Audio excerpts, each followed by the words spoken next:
이어서 레이저를 계속 진행할 수 있느냐? 할 수도 있지만 불가능할 경우도 많아요.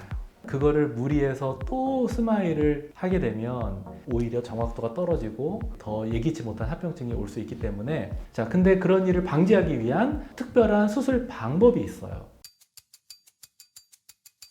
지진이 막 갑자기 나서 책장 넘어지고 이런 정도 수준의 지진. 근데 그때 이제 우리 라식 수술하고 있던 사람들은 더 어떻게 되지? 하는 그런 생각을 해요, 가끔. 그런 일이 있어도 괜찮겠다, 저는 생각은 해요. 이게 뭐냐면, 라식 라섹은 레이저가 이제 멈추면 이어서 나갈 수가 있어요. 하던 데서부터 이제 쭉 이어서. 스마일은 약간 이제 라식 라섹하고는 좀 다르게 안구가 이렇게 있으면 안구를 살짝 눌러요. 그 다음에 석션을 해서 쫙 잡아 당겨 각막이 기계랑 밀착을 해요. 그런 식으로 기계와 각막이 서로 붙은 상태에서 레이저가 나갑니다. 자, 근데 여기서 이 붙은 게 풀려버려. 그러면 레이저가 나가다가 그냥 멈춰버려요. 이어서 레이저를 계속 진행할 수 있느냐? 할 수도 있지만 불가능할 경우도 많아요.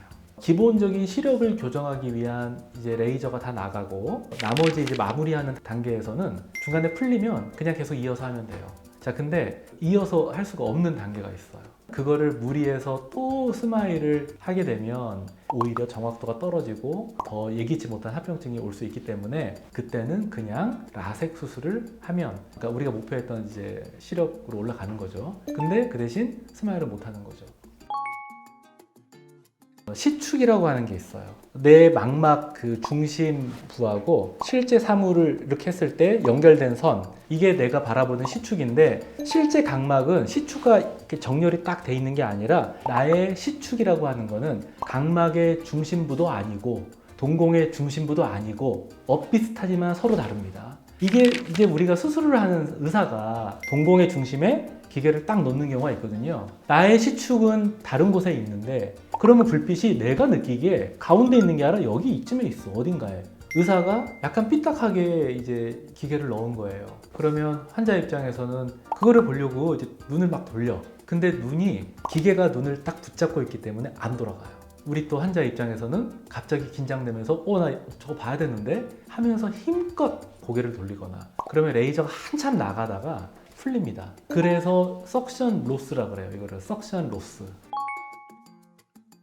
결론은 우리 환자분들이 딱 수술을 하려고 이제 우리가 누워 있어요. 그러면 정면에 깜빡이는 불을 열심히 보는 거예요. 내 눈을 석션을 해서 기계랑 내 눈이랑 부착이 됐어, 도킹이 됐어. 그거를 본인이 느끼거든요. 순간적으로 시선이 약간 틀어져서 불빛이 약간 중심 시야에서 약간 옆으로 간다 하더라도 쫓아갈 필요 없다. 그럼 무시하세요. 그러면 우리가 불빛이 이렇게 옆에 있는데 어떻게 가만히 있어요? 이게 사람이 자꾸 이렇게 쳐다보게 되죠. 자, 근데 그런 일을 방지하기 위한 특별한 수술 방법이 있어요. 정확한 시축이 어딘지를 검사를 합니다. 이거를 아큐 타겟 검사라고 합니다. 우리가 수술 전에 어느 부위다 라는 거를 미리 알고 부위에 맞춰서 기계를 세팅을 해야 우리가 환자도 편안하게 정면에 정말 불빛이 있네, 열심히 봐야지 하면서 안전하게 수술이 진행이 됩니다. 그래서 우리 그런 검사를 이용해서 석션 로스를 예방을 할 수 있게 되겠습니다.